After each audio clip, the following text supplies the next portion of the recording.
a todas y todos.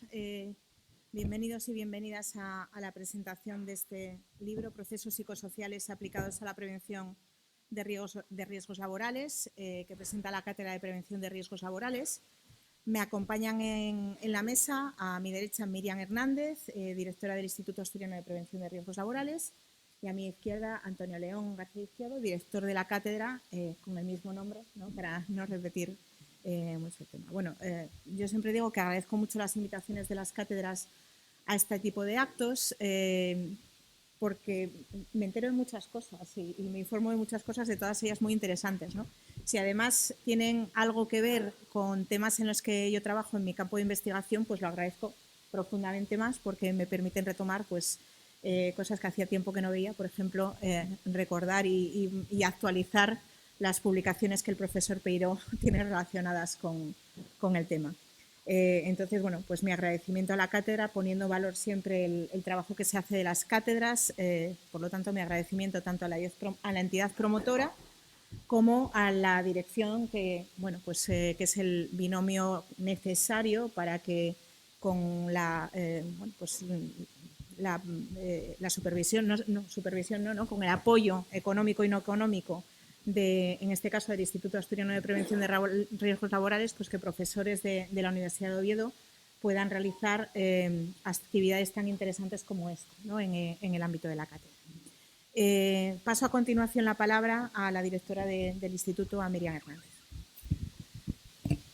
Bueno, muchísimas gracias por tus palabras, muchísimas gracias por invitarme, como ya es costumbre, a presumir, a lucir y a poner en valor una vez más el trabajo tan fantástico y tan arduo y constante que la cátedra realiza en el área que nos ocupa. Para el Instituto Asturiano de Prevención de Riesgos Laborales es todo un lujo poder contar con este binomio, como decía la vicerrectora, porque bueno, nuestra área de trabajo es muy del día a día, muy de práctica laboral, muy de conflicto, muy de riesgo, no en vano se llama prevención de riesgos laborales, y contar con una parte para nosotros fundamental, como es la cátedra, en la que de forma más sosegada, con una visión académica y de una forma colaborativa y absolutamente brillante en las relaciones interuniversitarias que el director de la cátedra ha ido pergeñando a lo largo de tantos años de trayectoria, pues para nosotros es una fuente de enriquecimiento constante. No en vano nuestro listado ya de publicaciones es fabuloso, ya está en las librerías y en las bibliotecas para hacer de esa pata académica y de ese estudio y ese análisis sosegado de las circunstancias y del devenir de la problemática laboral sea herramienta de uso, consulta y trabajo para todos aquellos que nos dedicamos a la parte más profana, más práctica, más de bajar, de ir al barro, ¿no? Y encontrar maneras de defender y mejorar las condiciones de trabajo de todas nuestras organizaciones y de todas las personas que trabajan en ellas. Por lo tanto, para mí es un lujo venir, participar y encima presumir como que formamos parte de esta gran labor, ¿no?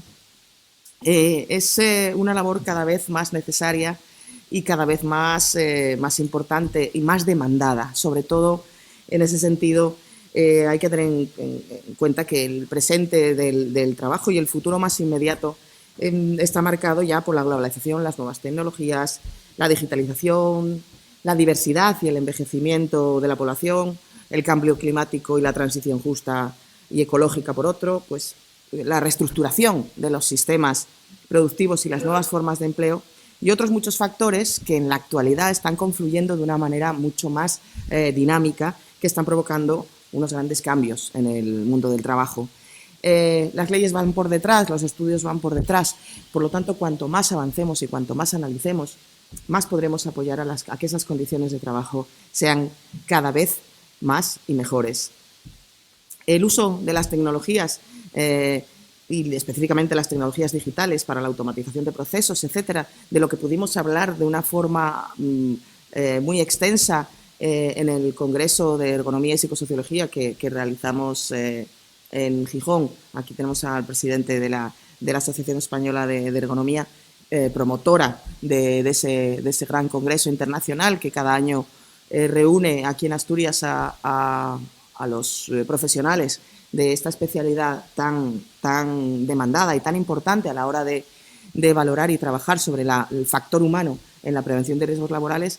Pues, como os digo, ese uso de las tecnologías y las tecnologías digitales pues obviamente tiene dos caras. Todos estamos de acuerdo en la parte positiva que provoca, que produce, en cuanto al alejamiento de entornos inseguros, en cuanto a la mejora de la productividad, a la agilidad de los procesos, pero no podemos olvidar que esa automatización y esa digitalización pues también conlleva diversos problemas o desafíos que, si no cuentan con una visión y una protección y una prevención previa, pueden generar problemas como, pues, yo qué sé, el exceso de la confianza, la pérdida de habilidades específicas y muchas otras cuestiones que se deberían tener en cuenta. A ese respecto, las instituciones y los organismos, tanto internacionales, europeos, nacionales y obviamente el Instituto también unido a esa línea, pues ya hemos plasmado en negro sobre blanco estas necesidades y esta realidad cambiante y estos proyectos que debemos impulsar y trabajar para que las políticas en materia preventiva incluyan claramente esta nueva realidad o esta realidad que en la actualidad se hace más incisiva. En el informe reciente de la Agencia Europea para la Seguridad y Salud en el Trabajo, pues ya propone y recomienda, obviamente, que en el diseño de las políticas preventivas se tengan en cuenta claramente los factores psicosociales y organizativos, porque cada vez son más necesarios, más importantes, dado que las tecnologías de la información y la comunicación son las principales promotoras del cambio de los tipos y las formas de trabajo, y todos tenemos en mente pues, el teletrabajo, los riders, los algoritmos, etc. Por otro lado, la automatización de los procesos pues también posibilita que lo que comentábamos, que posibilita retirar a las personas de los entornos peligrosos, puede inducir nuevos riesgos, influyendo sobre todo en esa relación hombre-máquina que los algoritmos y las interfaces nos están provocando y promoviendo. Esto lo que está produciendo es un aumento de los riesgos ergonómicos, también en relación con pues, la implementación y el asentamiento absolutamente reciente del trabajo online y el incremento, por tanto, de ese trabajo sedentario que se vincula a problemas y enfermedades no transmisibles, como son aquellas las cardiovasculares o la diabetes provocada por la obesidad, etc. Por lo tanto, esa gestión algorítmica del trabajo y los trabajadores, la inteligencia artificial, las tecnologías de geolocalización, la Internet de las cosas y los macrodatos, pues generan problemas que la normativa no contempla, que, como comentábamos al principio, va detrás y tenemos que intentar proveer a las organizaciones y a las personas trabajadoras soluciones y herramientas como la que presentamos hoy para que esos profesionales que se dedican a la mejora de esas condiciones de trabajo puedan abordarlo de una forma eficaz. De los resultados y de la situación actual se valora estas exigencias de las tareas, que estas tareas llevan implícitas, pues conllevan una mayor carga mental. Es una sociedad 24/7 conectada permanentemente y que eso se asocia también a un incremento enorme de los trastornos musculoesqueléticos. Bueno, como todos sabemos, el gran protagonista de la enfermedad profesional y, desde luego, de las enfermedades mentales, que es nuestro nuevo y gran caballo de batalla. Esto está relacionado con las sobrecargas de trabajo, con la complejidad de las tareas, con los elevados ritmos de trabajo y todos los factores de riesgo psicosocial que pueden deteriorar esa salud física y mental de la población trabajadora. La EPA, la encuesta de población activa reciente, coloca en un 45% el porcentaje de trabajadores y trabajadoras que consideran que en su lugar de trabajo están expuestos a factores que pueden repercutir negativamente sobre su salud. Es un porcentaje elevadísimo. Casi la mitad de las personas trabajadoras sienten que están expuestos a factores que pueden perjudicar su salud. La presión del tiempo es el condicionante que mayor porcentaje lleva de esa referencia, asociada a por encima de un 30%, seguido de la inseguridad laboral. Las enfermedades mentales, otro dato estadístico, suponen ahora mismo la segunda causa de incapacidad temporal, siendo la depresión el motivo más alegado y que promueve más incapacidades temporales. Eso tenemos que unirlo a que nuestra población activa actual está envejecida. 1 de cada 3 trabajadores y trabajadoras en la actualidad tiene más de 50 años. Todo eso influye muchísimo en la cronicidad de las enfermedades y de los problemas arraigados dentro del desarrollo del trabajo. En consecuencia, por tanto, estamos en un tránsito que ha ido hace unos años. Los prevencionistas estábamos en el entorno del accidente o las enfermedades de carácter agudo, y en la actualidad estamos sufriendo y estamos viviendo un tránsito a las enfermedades de carácter crónico degenerativas, pues como el cáncer laboral o como los trastornos musculoesqueléticos. Y esas enfermedades de naturaleza física están transicionando también a las enfermedades de naturaleza mental. Por lo tanto, ahí tenemos la necesaria obligación de impulsar entre todos los operadores en materia preventiva un firme planteamiento de una prevención a través del diseño, que sea integrada esa prevención y esa seguridad y salud laboral en el enfoque desde el diseño centrado en las personas trabajadoras, que eviten en el origen los potenciales riesgos que se pueden tener para la salud. Todo ello está plasmado ya en las estrategias, en la actual Estrategia Española de Seguridad y Salud en el Trabajo para el Horizonte 27, también en el Plan de Salud, Seguridad y Medio Ambiente Laboral del Principado de Asturias, aprobado por el Gobierno del Principado junto con los principales agentes sociales y económicos, también para el Horizonte 2027, y ahí está plasmado en negro sobre blanco esas líneas y esos trabajos en los que creemos que es necesario incidir y poner el foco para promover y conseguir entre todos los operadores una efectiva integración de esta realidad psicosocial que mejore esta realidad que estamos viviendo de los problemas psicosociales en el entorno laboral. Por lo tanto, una herramienta académica como esta es un principio fantástico para ayudar a los profesionales en ese diseño y en ese trabajo del día a día. Por lo tanto, muchísimas gracias por este excelente trabajo. Vamos a escuchar a los principales protagonistas del mismo para que nos ayuden en la ilustración de cómo se fraguó y qué podemos esperar de la publicación. Muchísimas gracias a todos y que disfrutéis del día.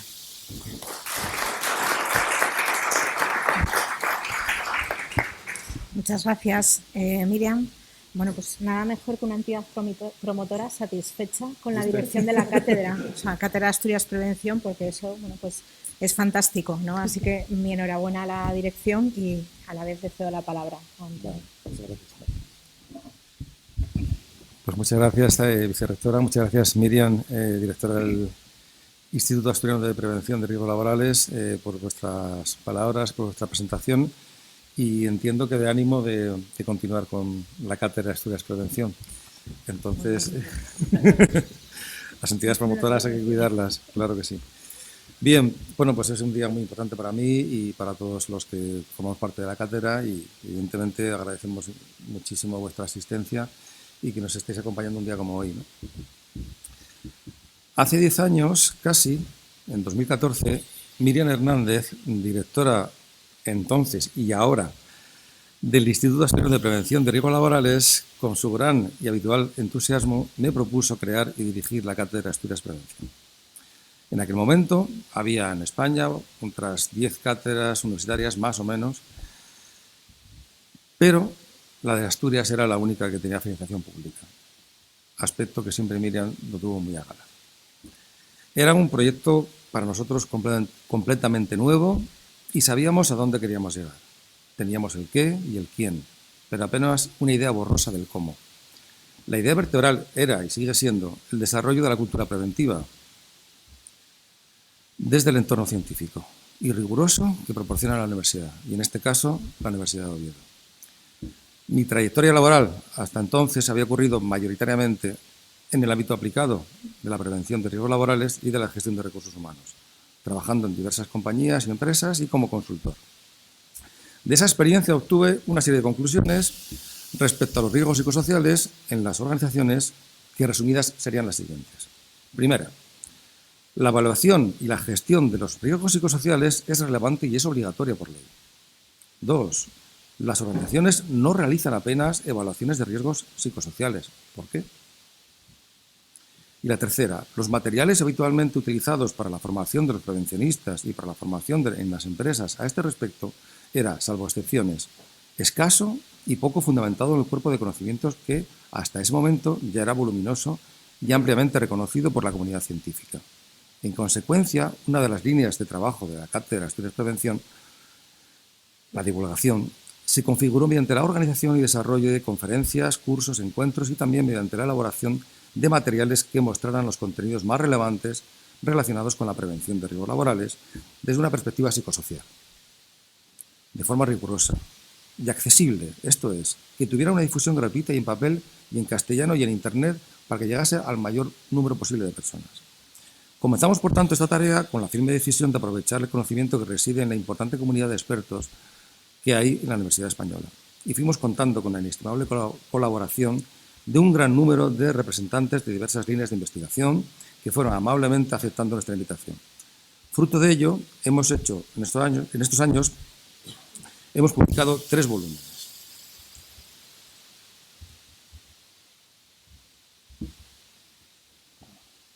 Ahora tengo que poner esto.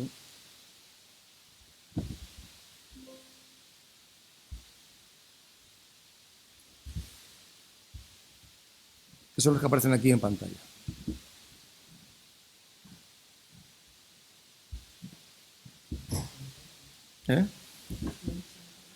Bueno, estas son las 3 carátulas de los libros, ¿no?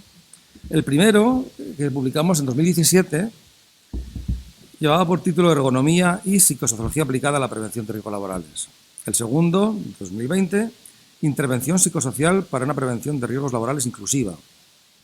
Y el tercero, el actual, que estamos presentando hoy, Procesos psicosociales aplicados a la prevención de riesgos laborales. Y quiero comentarlos precisamente de manera muy somera, porque luego tendremos una presentación excelente, seguramente, como siempre, por José María Peiró y la conferencia de Francisco Medina, muy someramente, y me apoyaré en las carátulas, porque estas carátulas cuentan, a mi juicio, con unos dibujos que, para mi gusto, gran dibujante, Rodrigo de Miguel, ha tenido la amabilidad de realizar durante estos años, que son, para mi gusto, elegantes y minimalistas, y que intentan, de manera metafórica, recoger el contenido de cada uno de ellos. En el primero, ese dibujo se llama Contrapeso, y lo que podéis ver es uno de los conceptos, al menos metafóricamente, uno de los conceptos básicos de la psicología social, la interacción, la relación entre el individuo y el entorno, y cómo esa noción hace que los aspectos ergonómicos y psicosociales se comprendan mejor desde la perspectiva de la teoría de sistemas. El grupo nos proporciona estabilidad, ayuda y apoyo social. En el segundo, titulado Lana, bueno, este era el anterior y este es el siguiente, sí, gracias.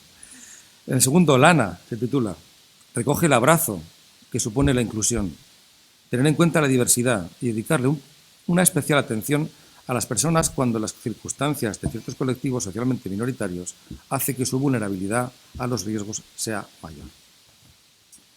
Y el tercero, la actual, que además de contar con el dibujo también de Rodrigo de Miguel, cuenta también con el diseño de Ezequiel Sebastián, que está por aquí también. Gracias por tu diseño de un libro que todo el mundo me dice que es muy bonito. Algo tienes que ver con eso. Este tercer dibujo se llama Compás. Y aquí la metáfora es quizá más arriesgada, pero yo la veo clara. Se corresponde con la relación entre la base, el tronco del árbol, y las líneas que marcan el desarrollo que marcan el desarrollo de la vida. Se plasman ante la mirada de la herramienta de dibujo, la relación entre lo lineal y lo no lineal, los procesos asentados en la raíz de buena parte de los efectos, de las consecuencias. Si habrá un cuarto no lo sé, cierto aún, espero que sí. Completaría esta gama de colores, primarios. Nos falta el encarnado. Y alguna idea ya se está pergeñando. Para ir terminando, quiero agradecer la excelente labor también de las coeditoras de este volumen, que son Ana Castaño, que no ha podido estar hoy aquí, y Mónica Zuaza, que nos acompaña también en esta presentación. Finalmente, hemos introducido, dentro del libro también, un aerolito, como los denominaba Carlos del Mundo de Ori en su conjunto de aerolitos. Pequeñas creaciones al estilo de las greguerías de Ramón Gómez de la Serna, una especie de aforismos, pero que no son sentencias o máximas filosóficas, ya que la vulneración del pensamiento lógico las aleja de ellas. De hecho, decía él mismo en otro aerolito, solo me comprenderá quien esté más loco que yo. Así que les propongo este otro y la imagen que espero que en su pensamiento quede cuando lo oigan. Todo es una gota de fuego. El cuerpo, la salud, el sueño. Muchas gracias.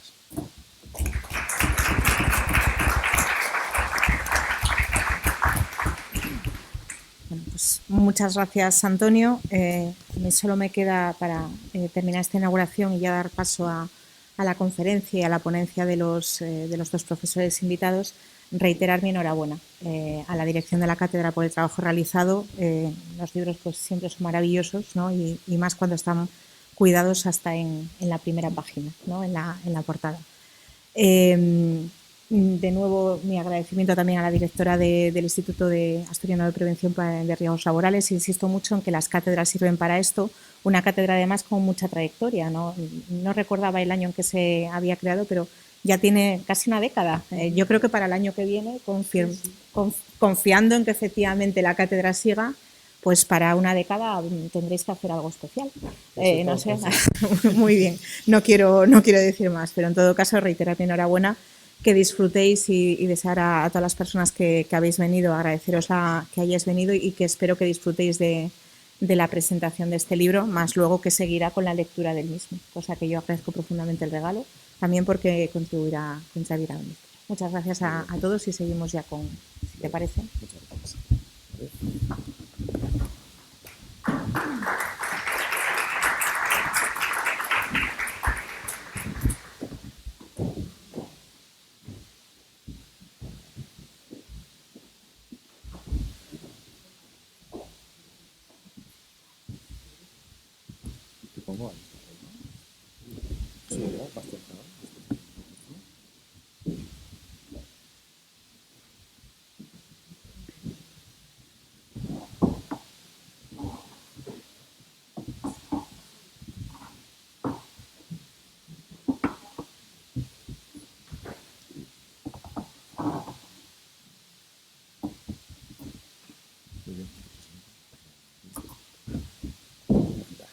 Bien, pues ahora pasamos a la parte más interesante, que son las contribuciones de los invitados que han venido hoy, que han tenido la amabilidad de venir a acompañarnos y a exponer su gran conocimiento de estos temas, ¿no?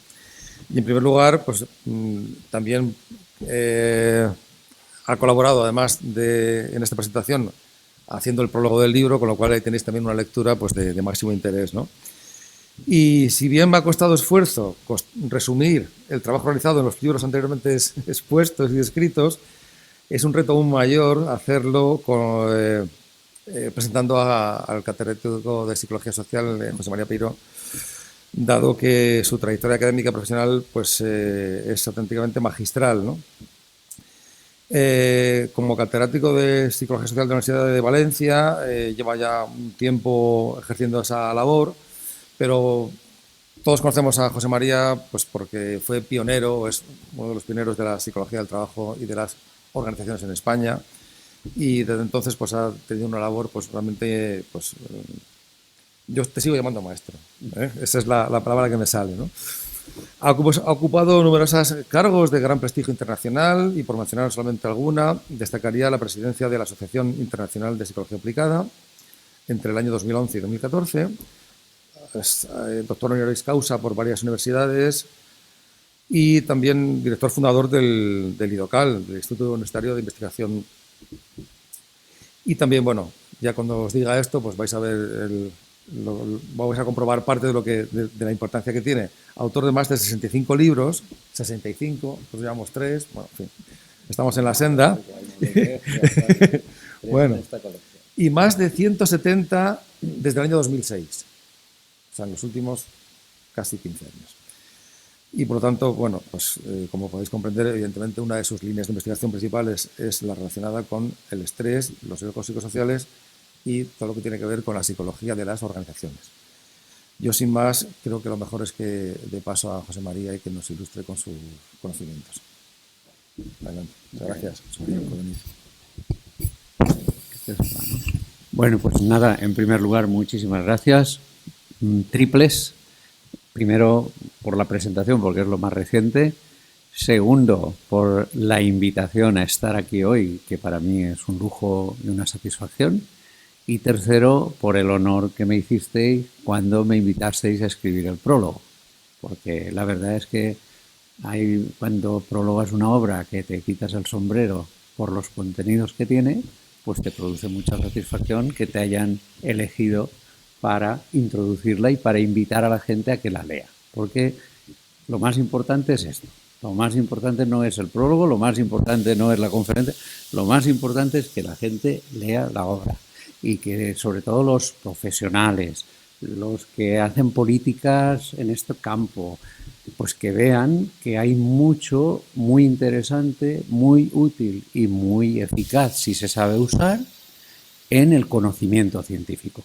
Como no podría ser de otra manera. Yo muchas veces a mis estudiantes les digo, cuando seáis profesionales, vosotros iréis a una empresa y le diréis, usted tiene que hacer, o conviene que haga esto y aquello y aquello. ¿Quién os da derecho a vosotros a decirle a alguien lo que tiene que hacer? Pues lo único que te da derecho es el conocimiento científico. ¿Por qué? Porque creemos que es muy seguro, muy fiable y muy válido. Pero mucho cuidado, no demos gato por liebre. Para eso tenemos que ser muy autoexigentes con nosotros mismos y con la ciencia de los otros. Y por eso la base de todo el conocimiento científico es la crítica.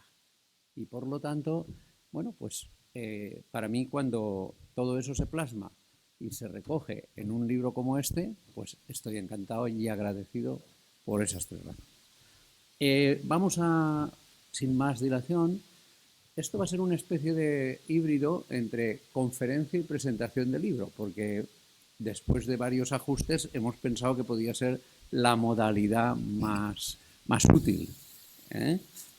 Por una parte eso tiene una ventaja, no hago el spoiler del libro, porque como no voy a hablar un poco del libro, pero no mucho, pues quedará el gusanito de que hay que leérselo. Yo lo he releído porque yo lo leí para hacer el prólogo y ahora para repensar un poco qué iba a decir hacia el final, pues lo he vuelto a mirar y la verdad es que hay mucho material interesante. Bien, ¿de qué quiero hablar yo al hilo de que hoy estamos aquí reunidos para hablar de la prevención de los riesgos psicosociales? Pues yo quiero, por una parte, tomar conciencia y contribuir a esa toma de conciencia de cómo está cambiando el mundo del trabajo.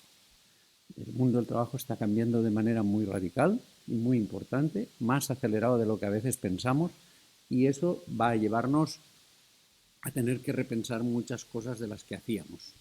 Yo, para poner un ejemplo, siempre pongo uno una vez, yo hice la evaluación de la formación en Forcem para los fondos sociales europeos y aunque parezca mentira, en una empresa nos encontramos que estaban formando en un programa, pongamos el Excel, y estaban explicando y estaban formando en la versión 1.3.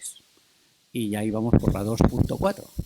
Y nosotros dijimos, pero hombre, como ustedes tienen un curso ahora de 1.3 y vamos, dice, es que se lo saben muy bien los formadores. Muy bien, pues mi mensaje hoy va de esto. Hay cosas que no sabemos muy bien, pero lo siento, pero ya no están en la realidad donde valen. Así que hemos de estar haciendo músculo todo el rato, también mental y neuronas, para cambiar. Entonces, honestamente y modestamente, yo les voy a contar un poco qué cosas voy averiguando, qué está pasando en el mundo del trabajo. Bueno, pues que está habiendo cambios de calado en la naturaleza del trabajo. Y no hay como ver, he seleccionado 2, pero podría haber llenado 4 transparencias con portadas de libros que hablan de The Future of Work, el futuro del trabajo, la naturaleza del trabajo, los trabajos de mañana, el trabajo sin puestos de trabajo. Vamos, es un mundo impresionante, da vértigo, porque está cambiando. ¿Y qué es lo que está cambiando de ese y cómo va a ser el futuro del trabajo? Pues es curioso, pero hay mucho interés en saberlo a juzgar por lo que se publica. ¿En qué va a consistir trabajar dentro de 5 años, dentro de 10? Los estudiantes que hoy están en la universidad, desde luego había un informe del World Economic Forum que decía el 65% de los estudiantes que hoy están en secundaria trabajarán en puestos que hoy todavía no existen. Y ya les estamos formando. Ahora vamos a ver cómo lo hacemos y vamos a ver cuán preparados estarán. Entonces, ¿en qué va a consistir trabajar entonces si los robots, la inteligencia artificial están haciendo ya una serie de cosas? Bueno, pues y averiguar eso es fundamental para trabajadores, por supuesto, porque sí hay que seguir preparándose, para empresas, para los responsables de las políticas de empleo o de seguridad y salud, para los profesionales y para los investigadores. Y también, ojo, que también están cambiando las propias profesiones. La profesión de psicólogo, la profesión de abogado. Hay un libro, que no he puesto la portada aquí, que se llama El futuro de las profesiones.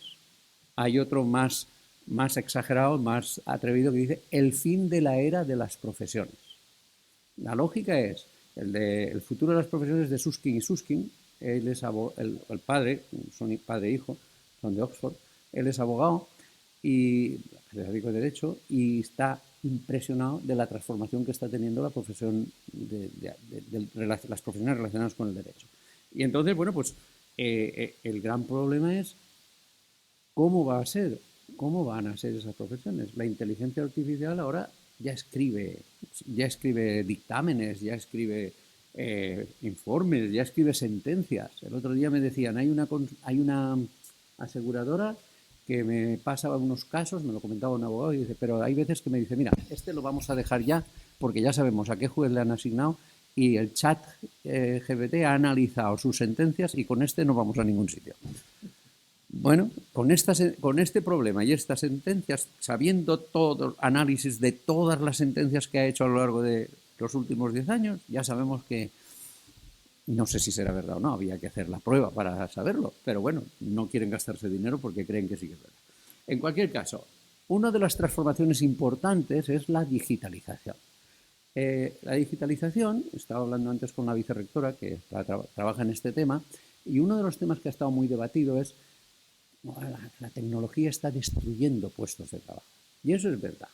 Pero las investigaciones no están de acuerdo en con qué rapidez y cuántos. Hay un grupo de autores en Estados Unidos que hasta han identificado, analizando las bases de datos de ONET, que son las bases de datos de puestos de trabajo de Estados Unidos, que hasta podría desaparecer un 40% de los puestos de trabajo actuales.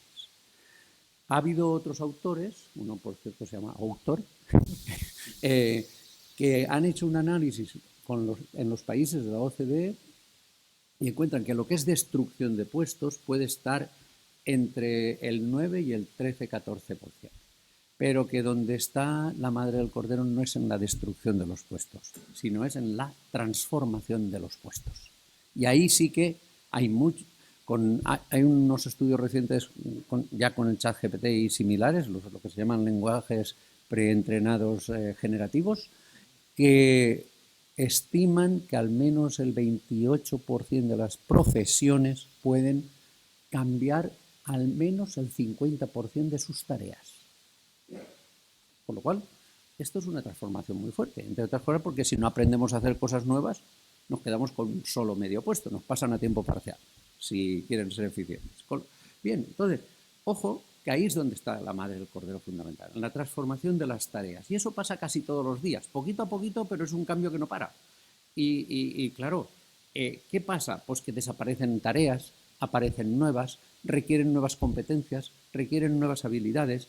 Ahora resulta que yo puedo llevar unas gafas que tienen realidad aumentada y que si yo hago así, eso es lo que se llama wearables, que lo llevas encima y dice dónde estás y dice si tu temperatura es el 37 o 38 y te dice si estás teniendo una tasa cardíaca excesiva, etcétera, etcétera. Y entonces yo hago así y entonces mis gafas permiten leer un código QR que me dice, ojo, es para manipular imaginaros que yo estoy en un almacén empaquetando, packaging, como los de Amazon, y me dice, para manipular esto has de ir con cuidado porque requiere que se lleve así, tiene líquidos peligrosos, no sé qué, no sé cuánto. Todo eso me lo dice. Yo lo leo gracias a esas gafas, si no, no lo leería.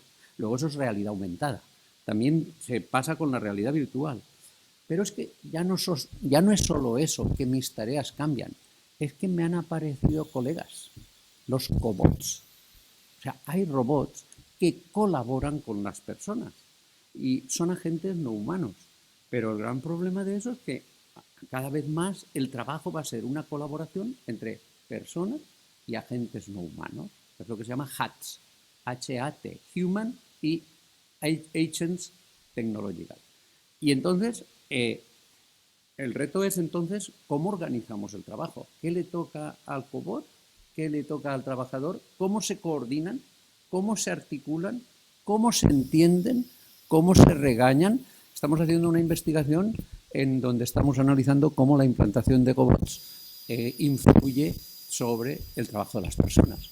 Y claro, cuando uno va a pie de obra, a mí se sorprenden mis colaboradores porque yo siempre al principio quiero ir a pie de obra. Yo voy a entrevistar. Y me quedé impresionado cuando entrevisté a una mujer que trabajaba en una planta de embotelladora de frascos de Colonia y ella llevaba las carretillas esas con los palés y tal. Pero ahora han puesto una super guay, como de vehículos automatizados que... Y dice, oye, es que no había derecho, no hay derecho, porque lo hacían muy mal, nunca podía saber por dónde iban.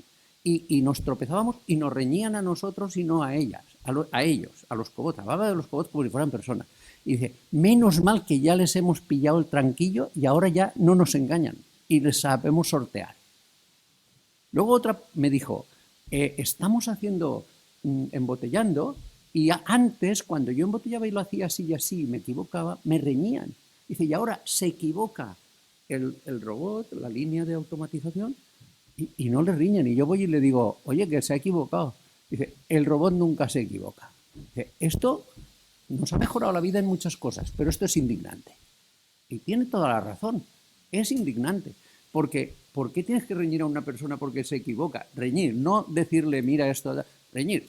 Y luego ahora se equivoca la máquina y lo das por bueno, suponiendo que nunca se equivoca. Bueno, pues todo eso lo tienen aquí en este dibujo. Queramos o no queramos, este dibujo que me gusta mucho, lo tomé de, si no recuerdo mal, de un informe del World Economic Forum, y también está, creo, reproducido en el informe de Telefónica sobre la sociedad digital. En esta parte tenemos lo que los robots hacen mejor que nosotros. No se leerá mucho, pero bueno, ahí hay desde reconocimiento de formas, reconocimiento de tal, y no, aquí lo que nosotros hacemos mejor que los robots. Por ejemplo, empatía, escucha activa, esto está por aquí, pero aquí también somos capaces de a lo mejor ver con más claridad el habla. A veces el robot no te entiende bien y ya lo vemos cuando traducen ahí. Dices, madre mía, qué locuras está diciendo este traductor automático. Pero las máquinas hacen mucho mejor que nosotros otras cosas. Con lo cual, bueno, pues ya tenemos dos tipos de trabajadores. Alguien decía que los de recursos humanos nos vamos a quedar sin trabajo y digo, no, vamos a tener el doble porque tenemos que organizar el trabajo de los robots y el de las personas y encontrar cómo se coordinan. Y pues eso, hay que ver las interfaces entre las personas y los bots, hay que ver las fortalezas y debilidades de cada uno y hacer una buena distribución para que cada uno haga lo que mejor sabe hacer. Hay que diseñar con ergonomía cognitiva todas esas interrelaciones, interfaces. hay que entrenar a los trabajadores. Y ahora también sabemos que se entrena a los sistemas de inteligencia artificial. Cuidado, que se les entrena para que funcionen mejor. Bueno, pues todo eso lo hemos de hacer. Pero eso lleva a otro gran bloque de cambios. Porque una cosa es que cambian las tareas, pero junto con las tareas no queda más remedio que cambien las competencias. El saber hacer las tareas. Me gustan mucho estas dos imágenes. La primera porque de las competencias lo que se ve es el comportamiento. Hay gente que es competente haciéndolo y hay gente que es un desastre. ¿Vale? Bueno, pues solo se ve el comportamiento. Pero ¿por qué lo hace unos bien y otros no? ¿Qué hay aquí debajo? ¿Qué valores, qué motivos, qué rasgos, qué características hacen que unos sean competentes? Pues miren, esta es una imagen tomada de un informe de la OCDE de PISA. Las competencias son un trabado muy cuidado de tres, digamos, hebras, o llamarlo por alguna manera, el conocimiento, las habilidades y las actitudes. Si yo tengo que ser competente, tengo que saber conocimientos, pero no es bastante. Es importante, pero no es bastante. Tengo que saber hacer habilidades. Tengo que querer hacer actitudes, motivación. Hay gente muy buena, sabe hacer todo, pero no quiere mover un dedo. Pues no es competente allí. Allí no es competente. Y además de querer hacer, tengo que poder hacer. No me pueden tumbar a la primera. Y eso también es muy importante. Y además tengo que saber estar. Con lo cual, ser competente es la combinación de este trabajo. Y está cambiando, y una de las competencias que ahora se han puesto muy de moda y que hay mucho dinero en los programas Next Generation es precisamente las competencias digitales. Y está bien, y es verdad, y es muy importante. Pero ustedes ya saben que los investigadores, una de las cosas que más nos motiva es llevar la contra. Si ahora dicen que hay que formar mucho en competencias digitales, yo digo sí, pero, y sobre todo me encanta el pero. Yo digo, además, competencias digitalizadas. ¿Y saben cómo se me ocurrió eso? Porque he buscado en internet y nadie más habla de esto, hasta ahora. Espero que ahora, de ahora en adelante, sí. Pues se me ocurrió porque cuando yo en principio me lo paso bien dando clase y además mis alumnos me suelen decir que también se lo pasan bien, lo cual es muy importante. Si además sabemos que no hablamos de tonterías. Y entonces, pues cuando entramos en una pandemia que di muchas conferencias, al final yo decía, esto no me sale a mí, yo ya no sé dar clase, yo no les veo la cara, no veo si se están aburriendo, no. Yo me lo pasaba fatal y yo decía, las competencias que yo tenía cara a cara, no digitales, ahora me las han mezclado con las digitales y ya no son las mismas. Pues eso, hay competencias que cuando se mezclan con las digitales se digitalizan. Y si no lo sabemos, por eso he puesto aquí la transformación silenciosa, porque creemos que la sabemos. Y es mentira, no nos sale bien si no nos reentrenamos.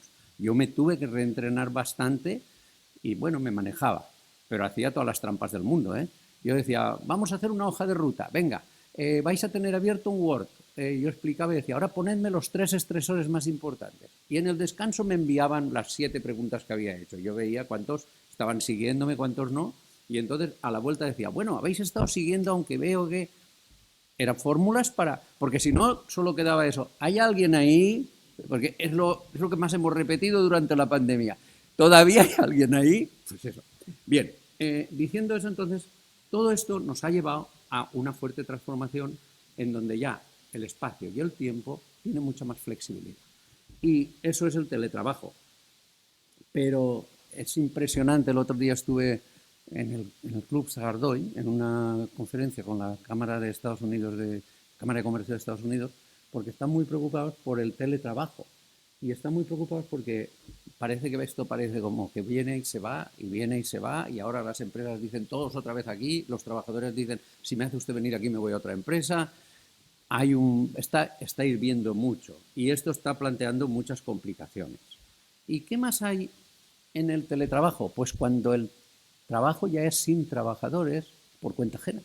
Es lo que yo llamo que las transformaciones digitales no está solo transformando el trabajo en términos de tareas y de lo que hay que hacer, está transformando las relaciones laborales. Por ejemplo, las plataformas colaborativas. Todos ustedes habrán oído hablar de los riders. Los riders son los que nos llevan la pizza a casa, o de los taxis Uber, que son los que si tú le llamas, bueno, pues todo eso, esa gente son autónomos, salvo que algún tribunal, como ya lo ha habido, diga que no lo son. Porque ahora luego hablaremos de los falsos autónomos en este campo.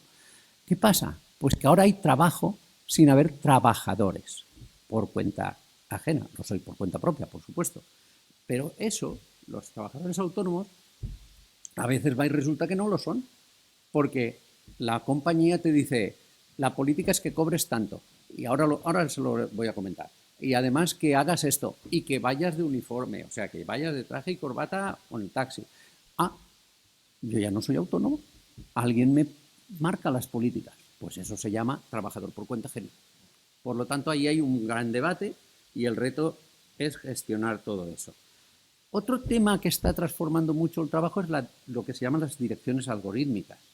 Las máquinas que aprendes a través de algoritmos nos dicen, toman decisiones, analizan muchísimos datos, antes se han mencionado los big data, las grandes cantidades de datos, y ya hay algoritmos que ayudan a tomar decisiones. Y la verdad, no lo hacen mal, porque, por ejemplo, hay un robot que hace diagnósticos de cáncer de colon y acierta y coincide en el 96% con la comisión que hace unos análisis cada 2 años de los cánceres más complicados. Y los analiza y coincide. Luego, no lo hacen mal. Pero bueno, cuidado, no se les puede dejar solos. Alguien tiene que decir, aquí conviene hacer esto, allá no conviene, aquí hacemos el diagnóstico o la intervención con el robot, etc. Luego, la gestión de recursos humanos no se ha quedado libre de todo esto. Ya hay robots que seleccionan, que hacen entrevistas de selección. Si ustedes ponen robot Vera, verán ustedes una entrevista de selección de una robot, que lo hace muy bien además. Y verán, si entran en su página web de esa empresa, verán lo que factura esa empresa a Coca-Cola, a un montón de empresas, porque la preselección la hace la robot Vera. Y además le cuesta mucho menos tiempo que a una consultora. Y si ustedes quieren ver training, formación mediante gamificación, pues entren en una web que se llama GameLAN, Tierra de los Juegos, y verán ustedes la formación que se ofrece a nivel. Con lo cual, aquí hay un campo impresionante, pero también una fuente impresionante de riesgos, que es por lo que yo traigo aquí esta cuenta. Tengo un colega con el que trabajo bastante, que es Adrián Todolí, que es profesor titular de Derecho de la Universidad de Valencia, y él ha distinguido entre algoritmos productivos y algoritmos extractivos, o generativos y extractivos. Los generativos son los algoritmos que te ayudan a trabajar mejor, ¿vale? Son tu asistente y te ayudan a trabajar mejor. Por ejemplo, si yo tengo que hacer un informe y yo le digo a mi asistente algoritmo, ChatGPT, búscame esto y aquello, no me lo puedo copiar. Y si lo copio le cito, pero no me lo puedo copiar, pero sí que me da ideas, ¿vale? Pues eso es útil. Pero cuando el algoritmo lo que hace es decir, mira, de estos 20 trabajadores, los que más rápido hacen es este, y te los rankea a todos. La media está por aquí. ¿Se imaginan si ustedes están en el 19 y el 20? Piénsenlo un poquito. ¿Qué les pasa a ustedes? El estrés se desboca, ¿verdad? Dicen, madre mía, la primera que sobre alguien, ese soy yo. Y se imaginan que por ese mecanismo siempre habrá alguien del 20 y del 19, pero si los vamos quitando, la media irá subiendo, ¿verdad? ¿Y qué estará pasando? Que sobreaceleraremos, sobrecargaremos y haremos muchísimo más intenso el trabajo. Y una cosa que puede que no les interese a quienes han pensado eso, pero sí que nos debe interesar como sociedad, ¿y si luego se ponen malitos? ¿Qué hacemos? ¿Y quién cuida eso? ¿Y quién paga eso? Entonces hay que ir con mucho cuidado. Y esos son los algoritmos extractivos. Hay un informe muy interesante que lo hace Microsoft, tiene varios índices, pero un índice es muy interesante. Yo la verdad es que me gusta mucho seguirlo. Luego también les veo que lo hacen para vender. Han hecho una encuesta de 30.000 trabajadores de todo el mundo y además como tienen trillones, dicen ellos trillones de datos con todo lo que es el Microsoft 365, porque la gente trabaja ahí, y por ejemplo saben que desde la pandemia la gente hace una media de 3-4 reuniones o sesiones por día. Saben que si no haces descansos, porque han hecho estudios con implantación de electrodos, y saben que la fatiga aumenta mucho. Saben un montón de cosas Y entonces también saben que el trabajo, cuando te ayuda un ChatGPT, mejora mucho la productividad, etcétera, etcétera. Es muy interesante ver esos índices porque dan muchas ideas, pero tampoco se les olvida dónde van. Ellos dicen, si todo el mundo dice que está sobrecargado, no sobra nadie, pero nuestras tecnologías les ayudan a estar menos sobrecargados. O sea, no se les olvidan que lo que te están diciendo es, coja las tecnologías. Pero bueno, esto es para dar unas cuantas pinceladas, que yo no sé cuánto me voy, sobre la digitalización y cómo está influyendo en el mundo del trabajo. Pero no solo es el único factor que está influyendo en el mundo del trabajo. Esto es un estudio que hicimos el año pasado, una encuesta a las 70 y tantas empresas las más importantes de la Comunidad Valenciana, porque están en el marco del Consejo de la Cátedra de Cultura Empresarial, y hicimos una encuesta sobre sus prácticas sobre sostenibilidad. Todos los aspectos relevantes de la sostenibilidad, el obligado cumplimiento, el dar cuentas, etcétera, etcétera. Y bueno, se ve cómo esto también va a transformar mucho el trabajo. Todo el tema de la globalización, en términos de información, de producción, de competitividad, eso va. Y todo el tema del cambio climático, la sostenibilidad, los esfuerzos por una economía, producción y consumos más sostenibles, el compact entre empresas de todo el mundo, el debido cumplimiento, las transformaciones demográficas y las migraciones, los cambios en los valores de la gente, las pandemias, ¿qué les voy a decir? No me voy a entretener nada, e incluso más recientemente los conflictos bélicos y las transformaciones geopolíticas, pues son también aspectos que están transformando nuestros trabajos, interactuando con la digitalización. Luego, hemos de estar muy atentos porque sí que es verdad que esto está cambiando mucho. ¿Y qué riesgos suelen plantearse? Bueno, pues yo veo como dos grandes tipos de riesgos. Se está produciendo como una dualización de los trabajos. Los trabajos que se están acercando hacia lo precario, y ahí hay mucho de lo que hablar, y por eso he traído aquí el objetivo 8 de los Objetivos de Desarrollo Sostenibles, el decent work, el trabajo decente, y luego los trabajos que son muy interesantes, muy retadores, pero que, según cómo, si no los controlamos, pueden tener efectos también muy nocivos para la salud. Eso nos lleva a que tengamos que atender. Yo ayer le hice una llamada y le dije, Antonio, ¿cómo estáis conceptualizando los riesgos? ¿Los riesgos psicosociales o los riesgos laborales? Y me dice, los dos, los laborales, sí, físicos, somáticos y también los psicosociales. Vale, pues muy bien, porque es que yo creo que no se pueden separar. En términos de análisis, sí, igual que cuando se analiza y se dice, mira, esto es el tríceps y esto es no sé qué. Vale, ahí sí, analizamos y separamos. Pero en términos de intervención y de evaluación, hemos de considerarlos porque están interactuando los psicosomáticos, los psicológicos y los mentales. Y están interactuando, por ejemplo, el otro día en un congreso que estuve en Vitoria, presentaban datos de cómo los, digamos, a ver si lo tengo aquí, una alta correlación entre problemas mentales leves y patologías musculoesqueléticas. Normalmente el que estaba por un sitio luego volvía a estar por otro. Por otra parte también las relaciones entre el estrés y los problemas de estrés y después las somatizaciones en problemas cardiovasculares o en déficits inmunológicos o en sedentarismo, como se ha dicho, y por lo tanto, es decir, es fundamental ser conscientes de que están transformándose junto con el trabajo, se transforman los riesgos. Aquí también se ha mencionado ya, no me voy a entretener mucho, pero me parecía importante señalar que hay una respuesta a nivel de España, que es la estrategia española. Hay más respuestas, pero bueno, esta es la más reciente y me parece muy interesante que se ponga el énfasis en los aspectos que se han puesto, en mejorar la prevención de accidentes de trabajo y enfermedades profesionales. Este es un campo que no se está queriendo abordar mucho, pero que es fundamental porque están cambiando las enfermedades profesionales. En gestionar los cambios derivados de las nuevas formas de organizar el trabajo, cambio demográfico y climático desde la óptica preventiva, ¿le suena a todo lo que he dicho antes?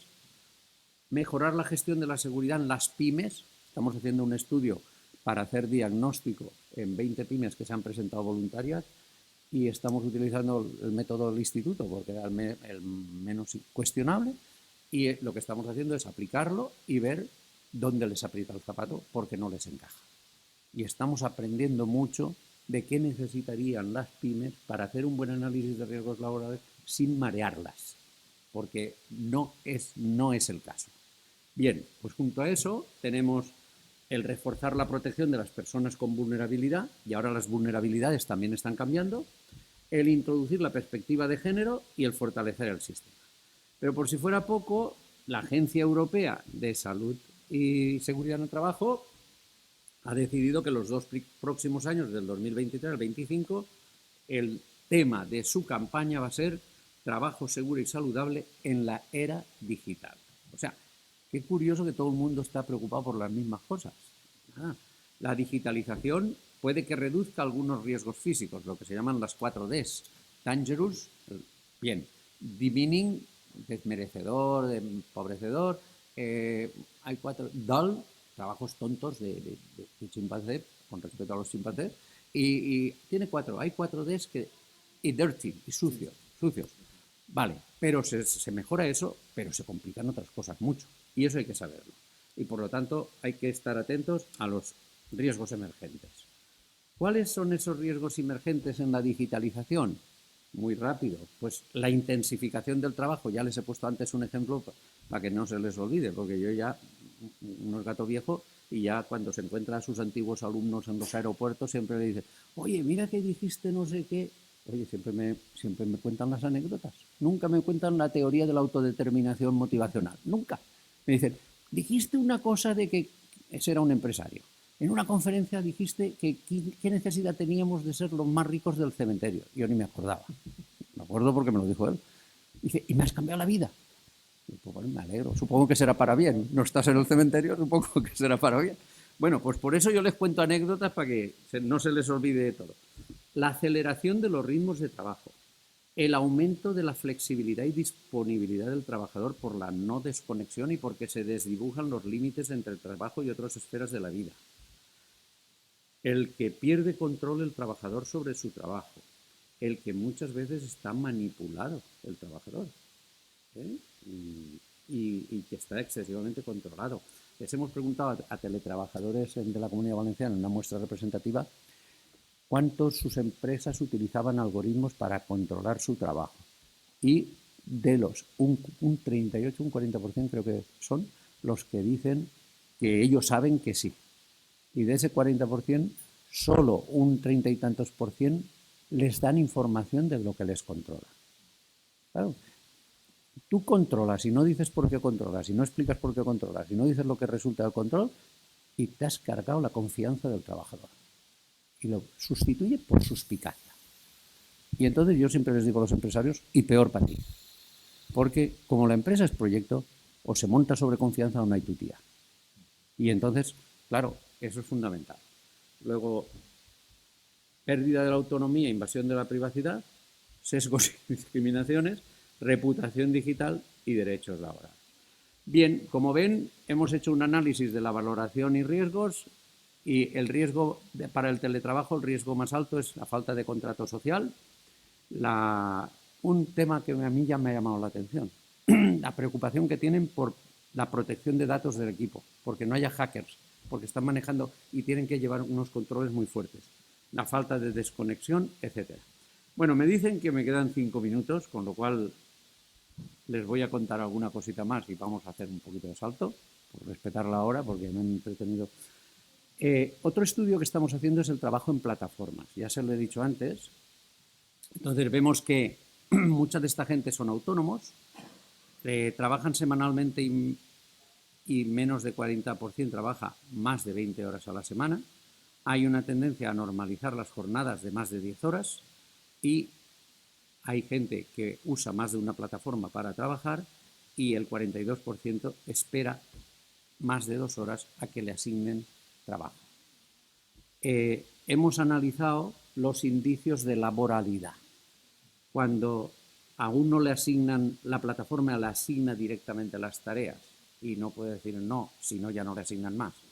Cuando le imponen normas de conducta, por ejemplo vestimenta, cuando no le permite subcontratar su trabajo o ser sustituido por otros. Todo esto son indicios de laboralidad. Bien, quería hablarles un poco de lo que son los riesgos psicosociales, pero bueno, vamos a comentar esta. Hay en este libro que tienen aquí, este capítulo lo he escrito yo, y en este capítulo yo me he puesto las cosas difíciles a mí mismo para aclararme qué es esto de los riesgos psicosociales. Y he querido saber qué es un riesgo, qué es un daño, cómo se puede calcular la probabilidad de que un potencial riesgo produzca un daño, qué tipos de daños. Y entonces me he ido planteando una serie de cuestiones. Aquí arranco de la definición de riesgos y entonces yo he visto que hay 3 cuestiones centrales para conceptualizar riesgo. Primero, estimar de ese riesgo la probabilidad de producir un daño. Segundo, preguntarse si existe un umbral que no es dañino, porque todos estamos respirando algo de CO2, pero los niveles son aceptables. Y tercero, cómo es la cadena causal de por qué este riesgo produce este daño. No lo produce automáticamente. Normalmente los daños, los riesgos que llevan a daños más habituales ahora son crónicos, no son agudos, hablo en el caso de accidentes. Esa cronicidad va por una cadena de mediadores que hay que analizar. El trabajo es muy aburrido, eso me produce insatisfacción, me hace sentirme mal, además me ningunean y demás, y entonces al final tengo una depresión. Bueno, pues todo eso es lo que hay que estudiar. ¿Y qué hace que un riesgo sea un riesgo? Bueno, pues hay muchas contestaciones. Yo puedo decir que esto es un riesgo porque percibo una amenaza. Y eso es una teoría del estrés, porque lo que yo digo es, los riesgos psicosociales, en muchas ocasiones, la manera en que se han investigado en la ciencia es a través de los modelos de estrés. Y entonces, en un caso, la percepción de la amenaza, y hay un modelo muy interesante, que es el de Lazarus, sobre eso, es fundamental para entender lo que es un riesgo. En otros casos es cuando yo no controlo, pero tengo muchas demandas. Eso es cara seca. Pues algo será riesgoso para mí, fuente de riesgo para mí, si yo tengo demandas, pero no controlo. Otros autores han dicho, no, pero más que control, lo que tienes que tener son recursos. Bueno, pues es otra manera de conceptualizar y de definir qué es lo que hace que algo sea un riesgo. Otros dicen, no, si tú eso lo controlas, pero tú te das cuenta de que aportas y no te reconocen. La teoría de Sigrist. Entonces esto es otra manera de considerar un riesgo. Todos los que hemos estudiado los contratos psicológicos, un riesgo es cuando te han prometido algo y no te lo cumplen. ¿Sí? El incumplimiento y la violación del contrato psicológico. O cuando tú percibes falta de equidad. O cuando tú te comparas con otros y te sientes agraviado. Entonces, los riesgos hay que tener la amueblada la cabeza con estas teorías si queremos entender de verdad bien los riesgos como profesionales. ¿Vale? Bueno, pues ya vamos a terminar. En todo este contexto es fundamental analizar los procesos psicosociales. Y entonces, el mundo del trabajo, que es lo que he querido decir, está cambiando mucho y en esos cambios ya no es suficiente decir A produce B. No, hay que estudiar cómo. Y esos son los procesos psicosociales que nos han de permitir predecir cómo prevenir los nuevos riesgos. Lo que antes les he contado con una anécdota, ahora se lo digo con un nombre importante. Castio. Castio en 1995 escribió un artículo en American Psychologist diciendo: durante más de 100 años la psicología del trabajo ha desarrollado tecnologías muy buenas de selección, de formación, de análisis de puestos, etc. Y eso es una muy buena noticia. La mala noticia es que los trabajos están cambiando y que muchas de esas tecnologías ya no nos valen. Es como el Excel 1.2 y vamos por el 4.8. ¿Qué nos queda? No nos queda más remedio que volver a la investigación, volver al análisis científico, volver a la práctica profesional rigurosa y exigente para ir viendo qué funciona y qué no. Bien, pues en el caso yo esta obra la he leído y la he visto como ese esfuerzo por volver a los procesos psicosociales que nos han de ayudar a entender qué está pasando en estas transformaciones. Y por eso no hay nada mejor que volver a la historia, porque es la madre de la vida, y por eso el capítulo de Jesús Salgado es magnífico, porque no hace una historia ceremonial, no, hace una historia poniendo casos muy interesantes que si le quitas la corteza de entonces, valen para hoy. Luego es una historia que nos enseña hoy. Desde luego, el análisis del trabajo y de los puestos de trabajo es fundamental, la selección de personal orientada a la salud es fundamental, el trabajo en equipo. O sea, este libro toca todas las gaitas y todas las teclas fundamentales para entender los nuevos riesgos. La formación, la gestión del conflicto, la negociación, la evolución de los sistemas de gestión y el liderazgo ético. Por lo tanto, mi felicitación, mi reconocimiento y mi gratitud a los directores, Antonio, Mónica y Ana, a los autores, 20 autores de distintas universidades. Yo no sé, Antonio, cómo lo consigue, pero es un encantador y un seductor, porque, vamos, atrae a gente de un montón de universidades, de la Complutense, de Loyola, de la Internacional de La Rioja, de La Laguna, y además atrae a los buenos, que eso ya me he fijado yo ahí uno por uno, los he examinado. También atrae gente de empresas y, por lo tanto, y con una aproximación multidisciplinar. Tengo que felicitar también a los patrocinadores, los he cogido del libro, es lo que yo sabía, el Gobierno Principado de Asturias, el Instituto Asturiano, la Universidad de Oviedo, y desde luego a todos los que han hecho posible esta y las anteriores obras, porque constituyen un capital intelectual y de conocimiento que es fundamental para promover el conocimiento y la práctica profesional rigurosa en el análisis y en la prevención de los riesgos laborales. Antonio nos ha ofrecido, porque tenemos aquí un tronco. Yo también le he dado unas cuantas vueltas, digo, ¿por qué habremos puesto un tronco? Ayer estuve a punto de preguntar sobre ese no, porque me dijo que él iba a contarlo, digo, pues así, si no coincidimos. Para mí este tronco, sobre todo porque está el compás, en cierta medida es lo que llevamos haciendo 20 y no sé cuántos años, este tronco tendrá más años, pero bueno, en temas de riesgos psicosociales. Desde que se estableció la ley, pues llevamos adquiriendo experiencia año a año, llevamos trabajando, viendo lo que nos funciona, lo que no, llevamos y vamos midiendo si hacemos progresos o no hacemos progresos, si las empresas ahora hacen más análisis de riesgos que antes, etcétera, etcétera. Y está muy bien, porque este tronco es el que nos dice y nos guía que hemos de autoevaluar científicamente también lo que nosotros hacemos. Pero para el próximo libro yo creo que lo importante es este tronco, que lo hemos quitado porque ya no nos valía y analizamos, pero salen nuevas cosas que nos prometen un futuro mejor para los trabajadores, para las empresas y para la sociedad.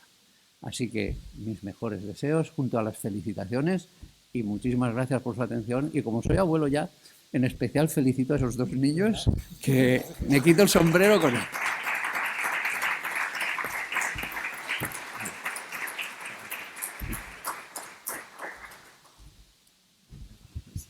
Muchas gracias, José María. Como todos ya augurábamos, pues ha hecho una presentación y un prólogo pues magistral, como siempre. Y efectivamente da gusto ver a los futuros prevencionistas que ya están por aquí escuchando. No, muy bien, muchas gracias por todo. Bueno, pero sin desmerecer, por supuesto, la intervención de José María, tenemos ahora la conferencia de Francisco Medina, que también autor, entre otros, de algunos capítulos del libro. Y bueno, pues Francisco pues es también alguien muy destacable en su trayectoria profesional y académica. Puedo decir que Francisco Medina es catedrático de Psicología Social y de las Organizaciones en Sevilla, en la Universidad de Sevilla, y ha ejercido diferentes puestos de responsabilidad en la universidad en los últimos 15 años, decano de la Facultad de Psicología, presidente de la Conferencia de Decanos de Psicología y director de Cooperación Internacional al Desarrollo. Actualmente es miembro de la Comisión de Homologaciones del Ministerio de Ciencia y Universidades, evaluador experto de la ANECA y de la Agencia de Calidad de Castilla y León para la verificación y seguimiento de titulaciones universitarias y coordinador del Laboratorio de Prevención de Riesgos Laborales con perspectiva de género del Instituto Andaluz de Prevención de Riesgos Laborales. Ese otro IAPRL que siempre nos confundimos, con las siglas, el andaluz y el asturiano. además de asesor internacional de la Cátedra UNESCO de Educación y Cultura de Paz de Ecuador. Bueno, tiene una línea de investigación sobre mediación, con más de 60 publicaciones y 3 libros, así como diferentes contratos de investigación con administraciones públicas y empresas. Actualmente coordina el curso sobre competencias básicas de la mediación laboral de la Universidad Internacional Menéndez Pelayo, que habitualmente colabora pues, con varios sistemas de mediación laboral del Estado español y la Defensoría del Pueblo andaluz. Francisco, Kiko para los amigos, adelante, muchas gracias por venir. Muchas gracias a ti. Bueno, en primer lugar también agradecer a la Universidad de Oviedo, a la cátedra, al Instituto Aliap de aquí, que compartimos nombre, lo cual es también muy agradable, y a todos los autores y autoras del libro por compartir este texto tan bonito, tan cuidado, hasta en los detalles, como ya sabéis, los detalles de la portada. Cuando Antonio me comentó la posibilidad de venir, me dio la opción de decidir sobre lo que yo quería hablar. Entonces digo, pues vamos a utilizar uno de los capítulos, que es lo que estoy haciendo ahora mismo más, que es el capítulo 7 del diseño de sistemas internos de resolución de conflictos en las organizaciones. Voy a contar un poco la casuística de lo que nosotros hacemos, que es una investigación aplicada con los distintos sistemas de mediación a nivel español, con varios con los que estamos trabajando ahora y también con algunas organizaciones, y que sirva pues para prepararnos para el futuro, lo que va a venir, porque seguramente yo voy a intentar convenceros de que la mediación es el futuro de muchas de las cosas que van a pasar en el ámbito de las organizaciones, y que es raro que dentro de unos años no estemos discutiendo sobre cómo organizar sistemas internos de resolución de conflictos en nuestras organizaciones, porque nos vamos a ver obligados. Voy a hablar he hecho también una pequeña nota de los pasos que vamos a ir dando. Vamos a hablar en primer lugar de los costes del conflicto y la vinculación con la prevención de riesgos. También en segundo lugar voy a hablar de la crisis del sistema judicial, porque en muchos de los conflictos que acuden al ámbito de la prevención de riesgos muchos de ellos pueden terminar judicializados, o sea, pueden terminar en un juzgado. También luego vamos a hablar de la parte interna de las organizaciones, de lo que ocurre con la conflictividad en las organizaciones, y luego la última parte, unas pinceladas sobre los pasos que nosotros ayudamos a dar en el diseño de una ADR, que es el término en inglés, pero que más se conoce de un organismo, un mecanismo, colegio de mediadores, que el término es Alternative Dispute Resolution, o sea, métodos alternativos de resolución de conflictos, alternativos evidentemente a la vía judicial. Bueno, al ámbito de la prevención llegan muchos casos, algunos sencillos y otros muy complicados. Por ejemplo, a mi universidad llegó hace unos años, lo tengo un poco más, no sé qué pasa con la transparencia, se me ha descolocado alguna. Llegó hace unos años un caso de un catedrático que abusaba de 3 compañeras de trabajo. Eso llegó al ámbito llegó a prevención de riesgo. Ese fue el camino, y desde ahí se canalizó. También es un caso que terminó condenado esta persona después de mucho sufrimiento, y después de que también para la universidad pusiera un aprendizaje de cómo abordar casos complejos. También casos también muy complicados apareció, por ejemplo, el que tenéis a la izquierda, tiene que ver con una persona que se suicidó tras una huelga, también derivada por temáticas de prevención de riesgo. Hicieron una huelga en la empresa de transporte, y una de las personas que estaba en el comité de huelga terminó por suicidarse por la presión. Tendría una base, pero terminó suicidándose en ese momento que estaba en el conflicto. De la derecha, este pobre hombre era un viceministro de Bolivia que intentó mediar en un conflicto laboral, y lo asesinaron. Un conflicto laboral con la minería en Bolivia, en la zona de Cochabamba, y terminó asesinado por las personas. O sea que son casos que son bastante complicados, que llegan algunos de ellos a los departamentos de prevención, pero gracias a Dios no son mayoría, pero sí que a veces tenemos que abordar casos de esa complejidad. Hay una enorme relación, y eso está suficientemente demostrado, entre la conflictividad en general y los riesgos psicosociales. En los años 90 y en los años principios de los años 2000, de 2000 a 2010, se generó una cantidad de investigación grande sobre los conflictos y los tipos de conflictos y las consecuencias de los tipos de conflictos. Al principio solo se estaba preocupado por la productividad, pero una serie de grupos de trabajo nos preocupamos también por los efectos en el bienestar y en la salud que pudiera tener vivir la conflictividad. Generamos una serie de publicaciones, entre los cuales nosotros también hicimos 2 o 3 publicaciones de ese tema, y encontramos que el conflicto tenía efectos sobre la salud. El principal tipo de conflicto que tenía efecto, el conflicto relacional, el conflicto que las personas tenemos porque no nos cae bien otro compañero, porque tenemos malas relaciones con esa persona, aunque también el conflicto de tarea, el conflicto que tiene que ver con el trabajo, también terminaba generando en algunas circunstancias efectos negativos sobre la salud. Por lo tanto, está suficientemente demostrado que el conflicto tiene efectos negativos sobre la salud. La segunda idea es que cuando analizamos las causas de conflicto, nos damos cuenta de que hay casi la mitad tiene que ver con esos temas, con temas personales. Y si en este estudio, que es de 2015, que está también en el capítulo 7, es del 49%. O sea, la mitad de los conflictos que tenemos en el ámbito de las organizaciones tienen que ver con gente que no se cae bien o gente que tiene roces personales, que son choques de egos, como viene aquí.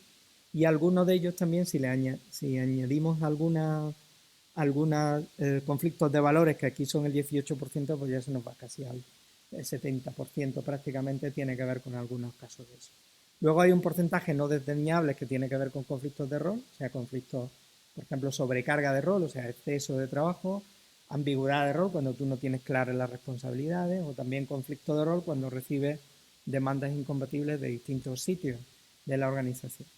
También no es desdeñable que aproximadamente un 13% en este estudio, en España es un poquito menos, en torno al 10%, podemos entender que hay conflictos vinculados con el acoso psicológico, relacionados con el bullying, aproximadamente un 10%. Que en una universidad como la nuestra, que tiene 4.000, 5.000, 6.000 trabajadores, imagínate, el 10% son muchos conflictos. O sea, dice, es que porcentualmente es poco, pero es que 3 conflictos de esos ya son muchos. O sea, que debería haber todavía menos. Y en torno al 10% tiene que ver con la propia discriminación, o sea, conflictos de gente, de personas que se sienten discriminadas. Discriminada por distintos motivos, discriminación de género, discriminación de edad, discriminación también por temas culturales o discriminación por temas étnicos, ¿no? Gente de otras culturas, etc. Lo cual esa es un poco la casuística. Y tampoco se nos puede olvidar que el conflicto no deja de ser el principio de una espiral, que no sabemos a dónde nos va a llevar. Nosotros hicimos un estudio, ahora ya se han hecho varios, pero esto para nosotros fue bastante novedoso porque vinculábamos el acoso con la conflictividad y lo hicimos utilizando no una idea de persona que ha sufrido acoso o no acoso, sino entendiendo eso como un gradiente, es decir, como una serie de etapas, en donde nosotros dividimos en función de los datos que teníamos entre gente que no había sido expuesta de ninguna manera al acoso, gente que había sido raramente expuesta a síntomas de acoso, gente que tenía condiciones negativas de trabajo, gente que en su trabajo había bullying, aunque directamente no le afectaba a esta persona, gente que había sufrido bullying con carácter severo y gente que había sufrido bullying y agresión. Entonces encontramos que el conflicto, tanto de tareas como el conflicto relacional, estaba vinculado con los casos más graves y no con los casos más leves. Por lo tanto, vemos que el conflicto es una espiral. Tú vas empezando y ves cómo lo ves con los datos, cómo va creciendo la importancia de esa variable de la conflictividad sobre los casos más graves de acoso. Por lo tanto, no debemos desdeñar el conflicto como uno de los desencadenantes de los riesgos psicosociales, uno de los principales desencadenantes. Si lo llevamos al tema de cuánto cuesta esto, o sea, cuánto vale a nivel de dinero, en España no tenemos datos, pero este centro que a mí me parece buenísimo, que es el Centro de Mediación y Arbitraje británico, que se llama el ACAS, hicieron un estudio en 2021 donde estimaban el coste de la conflictividad. Y los datos vienen aquí en esta transparencia, los marcos, decían que eran 28,5 billones de libras esterlinas, de pounds. Y eso significaba que era a 1.000 pounds, aproximadamente 1.100, 1.200 euros por cada trabajador, lo que equivale al conflicto. Y a 3.000 para cada individuo que esté implicado en una situación de conflicto. Es decir, una persona con un conflicto vale 3.000 euros globalmente al sistema. En el Reino Unido, aquí me imagino que será prácticamente lo mismo. Significa horas de trabajo perdidas, bajas laborales, etcétera, y todos los costes que podamos asociar a eso. Dicho esto, no desdeñemos el conflicto como una de las causas de la prevención de riesgos, en este caso de los riesgos psicosociales.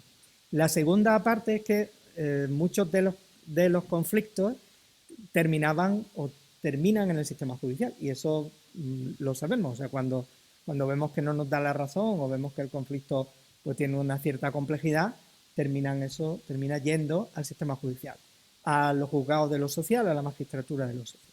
Y hay una crisis en eso. Voy a traer algunos datos, son recientes de los últimos meses, para que os hagáis una idea de cómo está el sistema de la jurisdicción social en estos momentos. En el año 2002, que es el último de los que se tienen datos en el Consejo General del Poder Judicial, se ingresan al año 439.000 asuntos, de los cuales se resuelven 431.000, pero quedan sin resolver 367.000. Es decir, se resuelven más o menos los mismos que entran, pero no se deja de tener 400.000 en espera. Es decir, que hay un parón de 400.000 casos al año por resolver en el sistema judicial. La mitad se resuelven por sentencia aproximadamente y el 23% por conciliación, lo cual es interesante también, que es una de las cosas que nos ha gustado escuchar, ¿no? De que los jueces se sientan con las partes y decir, ahora os vais a poner de acuerdo. Y ellos hacen de mediadores o de conciliadores de arreglos que las propias partes llegan, que los jueces lo único que hacen es ratificar el acuerdo al que han llegado. Estos datos no es necesario que los veáis, que son sentencias de los últimos 3 meses, solamente puestas, estas son de este caso del Tribunal Supremo, solamente para que veáis el tiempo que han tardado en resolverse esas sentencias. Hay una sentencia, veis que algunas son de demandas por conflictos colectivos, de despidos colectivos, temas simplemente laborales. El mínimo está en 15 meses. La media está en 35 meses. Y hay un caso, que es el que tenéis ahí abajo, aquí, que se resolvió en 65 meses. Entonces, si tú tienes un conflicto en una organización y te van a resolver en 30 meses, y mientras tanto en esos 30 meses, ¿qué ocurre? Porque esa es una situación que está judicializada, pero una empresa en funcionamiento. O sea, el coste que tiene eso, el coste emocional, el coste muchas veces también con respecto a la salud, no deja de ser un problema que si se resolviera a los 3 meses, pues diríamos, bueno, pues el sistema está más o menos engrasado, pero a los 36 meses, un caso de acoso resuelto a los 36 meses o a los 60 meses, o sea, eso es una demora terrible, sobre todo si el juzgado no da medidas cautelares. Son 60 meses sin ninguna medida cautelar, que suele ser a veces lo habitual para no tener claro cuál es el asunto en cuestión. Y todo esto nos lleva a que, ¿de cuánta gente cuenta el sistema judicial? Pues veis que son 578 juezas en total, de los cuales ahí están un poco desglosados, son 10 en el Tribunal Supremo, en el Tribunal Superior de Justicia, aproximadamente 600 jueces son los que hay en esos temas. Con lo cual, resolver 400.000 para esta cantidad de personas, pues evidentemente no lo hacen, ni lo hacen bien. Por lo tanto, también para el que esté pendiente de un juicio, sabe que va a hacerlo con una persona muy estresada, muy sobrecargada, y que probablemente ponernos en manos de alguien así puede ser contraproducente. Es mejor que igual llegar a un acuerdo por nuestros propios medios. Por eso no es raro encontrarnos que hay una fuerte tendencia, la última es la ley de convivencia universitaria, de intentar sacar del ámbito judicial las cosas. La ley de convivencia universitaria, que pronto estaremos todos entretenidos en ella, algunos más que otros, nos pone un artículo 5 que dice que obliga a las universidades a tener sistemas de mediación. No solo mediación preventiva ante casos más complejos, sino mediación en asuntos disciplinarios. O sea, en asuntos que van a judicializarse, las universidades están obligadas a tener sistemas de mediación. También la nota técnica esta del criterio técnico de 2021, que es bastante bien escrito, bastante bueno, también te lleva a que hay que abordar la conflictividad, el acoso, como una de las tareas que hay que hacer en los próximos años. Dicho esto, no pensemos que los tribunales nos van a ayudar en estos asuntos, sobre todo cuando estemos en los servicios de prevención, sino que más vale que intentemos solucionarlo antes de que llegue al sistema judicial, incluso por la propia viabilidad de los acuerdos a los que vamos a llegar. Cuando aterrizamos, decía, ahora nos toca, la tercera parte es montar o organizar, nosotros como una organización, una universidad, decidir cómo hacer un sistema interno de resolución de conflictos. Entonces tenemos que tener en cuenta una serie de cosas que normalmente no se tienen en cuenta. El primero es que los conflictos, yo soy extremeño, por lo tanto voy a utilizar mi río, el río Guadiana. También tenemos el Tajo en el norte, pero yo como soy de Badajoz, pues utilizo el Guadiana. Que los conflictos son como el Guadiana, a veces las organizaciones. Sabéis que el Guadiana es un río peculiar que se esconde durante 40 kilómetros y luego vuelve a salir. Se convierte en subterráneo y luego vuelve a salir antes de entrar en Extremadura. Se esconde en Ciudad Real. Entonces, por eso digo que son conflictos guadianas, porque salen y luego se esconden. Son conflictos latentes, larvados, que algunos de ellos, si entran en los servicios de prevención, tienen estanterías enteras con carpetas de esos conflictos. Entonces hay que tener en cuenta de que los conflictos no son conflictos que aparezcan una sola vez, no es como la mediación en derecho civil. Yo me compro un coche y me lo han dado estropeado. Pues, vale, yo voy una vez, pero ya no te tengo que ver más. Me arreglas el coche o me cambias el coche, pero me voy. Aquí tienes a la persona al día siguiente y otro día, y por lo tanto eso lo tenemos que tener en cuenta. También que en los sistemas de mediación, la mediación aparece demasiado tarde. O sea, cuando dices, venga, vamos a hacer mediación, cuando tú quieres hacer mediación, la gente está a punto de hacerse daño, de llegar a las manos. O sea, la mediación es como esta viñeta tan divertida que los tenían al borde del precipicio y decía, se supone que es un poco tarde para pedir un mediador. O sea, si yo ya estoy aquí al final del precipicio y ya lo que me queda es saltar, pues algo así ocurre con la mediación. No me llaméis ahora. O sea, a esta altura no me llamé, haberme llamado 4 meses antes o un año antes, porque llega demasiado tarde. Y la siguiente tema es que, bueno, la mediación ha terminado y luego después, ¿qué? ¿Sabes? Porque todos sabemos el coste que tiene un conflicto en el sitio donde ha aparecido, toda esa reparación del daño causado. No sé si habéis tenido experiencias de acoso en departamentos, en organizaciones, pero si aparece un caso así, las posibilidades de que el clima vuelva a ser más o menos parecido al inicial son remotas.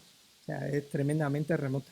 Y sobre todo porque no hacemos nada pensamos que el tiempo va a curar, y en este caso el tiempo lo que hace es complicar, no curar, porque nunca va a restaurar. El tiempo no restaura solo. Bueno, menos la muerte, que eso ya termina restaurándolo todo. Si se muere la gente, se acaba el problema, pero no es el caso. O sea, que vemos que gente que sigue junta, pues eso el tiempo no lo cura, sino que hay que hacer algo más. Y esa parte no se suele trabajar.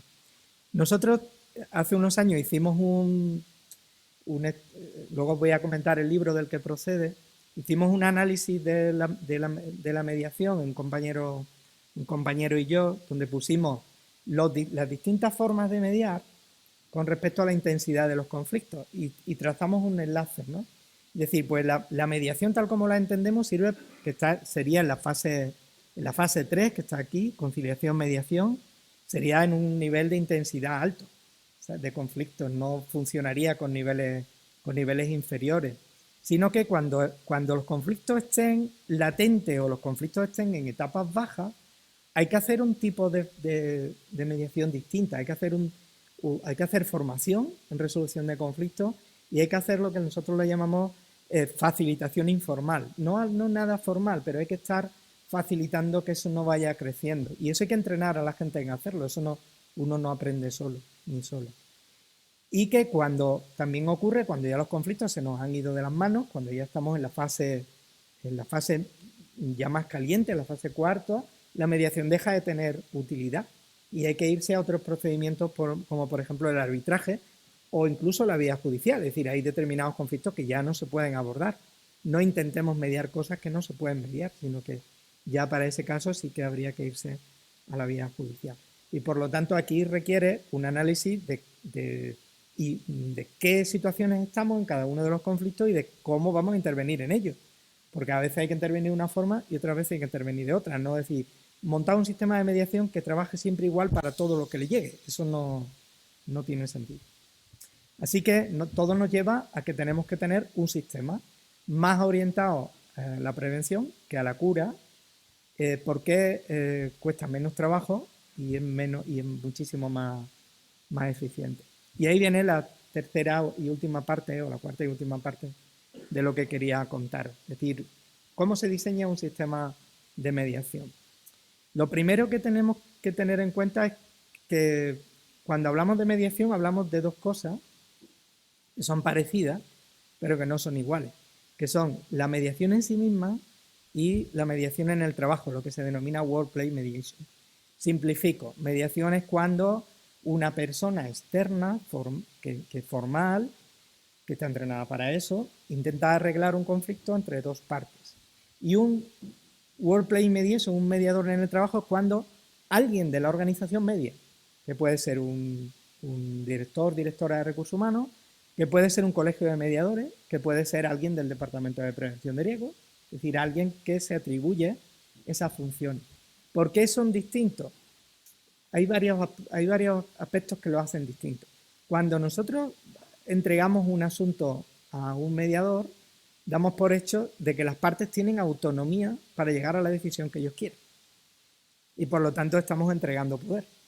Es decir, si estas dos personas llegan a un acuerdo, ese acuerdo se debe cumplir. Lo que no puede ser es luego la universidad o la organización diga, no, ese acuerdo no se puede cumplir, porque no se puede cumplir. ¿Por qué? Porque va en contra de... No. Tú has entregado este caso y tú aceptas, entregas poder. Y claro, eso hay que tenerlo claro. ¿Qué caso vamos a entregar el poder? Y por lo tanto hay que definir muy bien cuáles de los conflictos podrían ir a esa vía. Cuando hablamos de workplace mediation, hay un asunto, un tema, que es el tema de la neutralidad, que es un requisito básico de la mediación, pero que en este caso es una neutralidad aparente, porque si tú eres director de recursos humanos, directora de recursos humanos de una empresa, tú representas también una tercera parte que no está ahí, que es la empresa o la universidad, y que por lo tanto el acuerdo que estén llegando hay un cierto control de la legalidad. ¿Eso se aplica o no se aplica? ¿Se puede aplicar o no se puede aplicar? Imagínate que Antonio y yo llegamos a un acuerdo sobre si tú das la asignatura esta o la doy yo. Y digo, venga, pues la da Antonio, ha ganado. Yo cedo y la gana Antonio. Pero es que otra persona del departamento la puede querer. ¿Y ahora qué hacemos? Sí que hemos llegado al acuerdo de darla a nosotros dos. Y es una norma que es la norma de prelación que dice que tu compañero tiene derecho a esa asignatura. Pues ya hemos liado. Porque hay una tercera parte que vela sobre esa, o que está presente y que añade un factor más. Entonces hay que tener en cuenta también qué tipo de sistema tenemos, porque lo que no puede ser es que hagamos un sistema de workplace mediation diciéndole a la gente que esto es neutral, pero luego no lo podemos cumplir, porque es contra la norma. Entonces esos asuntos, cuando los diseñamos, hay que considerar. Dicho esto, que tenemos que decidir si tenemos un sistema A, un sistema B o los dos, que también es posible, pues nosotros hemos trabajado en puesta en marcha de sistemas de este tipo, de sistemas de mediación con distintas organizaciones, y siempre trabajamos de la misma manera y también lo hemos puesto aquí, cómo es el diseño que nosotros hacemos. Primero tenemos que entender la organización y sobre todo de dónde nos llegan los conflictos, porque también ocurre en prevención, a mí me gusta llamarlo turismo de conflictos, porque el mismo expediente te llega a distintos sitios. En la universidad, por ejemplo, te puede llegar a la Defensoría, te puede llegar a Prevención de Riesgos, te puede llegar al Departamento de Recursos Humanos. Te puede llegar a 3 sitios, lo mismo. Y entonces, ¿ahora qué hacemos? Porque puede ser que ahora, venga, el Departamento de Prevención interviene, venga, nosotros intervenimos. Pero es que desde Recursos Humanos se ha decidido abrirle un expediente disciplinario. Y digo, ostras, ¿qué hacemos ahora? Porque tenemos un asunto de mediación con un expediente disciplinario abierto, con 2 procedimientos. Imagínate que eso le toca a una víctima de acoso sexual. ¿Y tú qué me estás diciendo? ¿Me estás pidiendo 2 veces la misma información? O sea, eso también la institución debe saber ese tipo dónde le llegan las cosas. Entonces es interesante o es importante saber de dónde te llegan los conflictos y qué tipo de conflictos. Tenemos que diseñar el sistema, siempre el sistema que la organización quiera. Tenemos que entrenar a quien va a mediar, o tenemos que seleccionar a quien va a ser mediadores y tenemos que evaluar. Tenemos que ver que el sistema funciona. Y con la organización hay que tomar una serie de decisiones. Los tipos de conflictos que irán al sistema, quién mediará, porque hay posibilidad de seleccionar gente adecuada dentro de la organización o hay posibilidad de pedirle a un organismo externo de mediación que nos mande algunos mediadores o mediadoras. Es decir, para determinados casos vamos a hacerlo en comandita, en colaboración, 2 mediadores, uno de dentro y uno de fuera, o uno de fuera, en función de los determinados, de lo que se decida. También tenemos que ver cómo se van a seleccionar esos mediadores, cómo se van a formar, cómo se van a evaluar. Tenemos que diseñar el sistema de mediación a nivel técnico, es decir, cómo vamos a mediar, cuál es el método que vamos a seguir, cómo se va a hacer eso. Y luego lo vamos a regular, porque esto puede terminar en un juzgado. Y por lo tanto necesitamos una regulación, necesitamos garantías para que luego, posteriormente, si termina judicializado, pues que todo esté bien armado, que la gente sepa cuando entra en un sistema de este tipo a qué se enfrenta. Estas son las decisiones que se van a ir tomando. No quiero pararme en esto para ir avanzando un poco más, pero sí algunas pinceladas sí me gustaría contar porque le dan coherencia a lo que voy a decir posteriormente. Luego, en una organización pueden aparecer conflictos de muy diverso tipo. O sea, pueden aparecer conflictos que tienen que ver con los equipos de trabajo, con las relaciones entre personas dentro de los equipos de trabajo, o pueden aparecer conflictos colectivos. Un conflicto, por ejemplo, yo puedo tener un conflicto con mi jefe por temas de vacaciones que se puede convertir en un conflicto colectivo. Si lo asume un sindicato y pelea contra la organización, pues puede convertirse en un conflicto colectivo. Pero empieza siendo un conflicto entre 2 personas. Luego, dentro de esos conflictos individuales, cuando trabajamos con una tipología que ya he comentado antes, de conflicto de tarea, conflicto de relaciones, que es muy conocida, añadidos 2, aunque a veces se incorporan y no, otras veces no, que son conflictos de proceso, conflictos de estatus. Con esos 4 seríamos capaces de entender lo que ocurre en el ámbito de un equipo, con esos 4. Pero hay si nos vamos al ámbito de la prevención, aparecen, y sobre todo en el ámbito de las relaciones laborales, aparecen un tipo de conflictos que no son fácil captar con esos 4, que son el conflicto que llamamos de pérdida de confianza. ¿Qué es un conflicto de pérdida de confianza? Cuando tú tienes confianza en una persona, esta persona no la ha hecho bien y por lo tanto tú le castigas o le reprimendas. Y eso es la base de todo el sistema sancionador. O sea, he cometido un error, yo te sanciono. Todo el sistema sancionador, cuando analizas qué hay detrás, es una pérdida de confianza. Es que yo te he ayudado mucho a ti, yo te he contratado y no te lo merecía y tú no estás trabajando bien y ahora mismo lo has liado y te vengo 3 días de empleo y sueldo. Eso es un conflicto basado en la pérdida de confianza. Y también es muy importante, y nosotros trabajamos mucho con los mediadores, cómo se interpreta esa pérdida de confianza. O sea, lo puedes interpretar por torpeza o lo puedes interpretar por mala fe.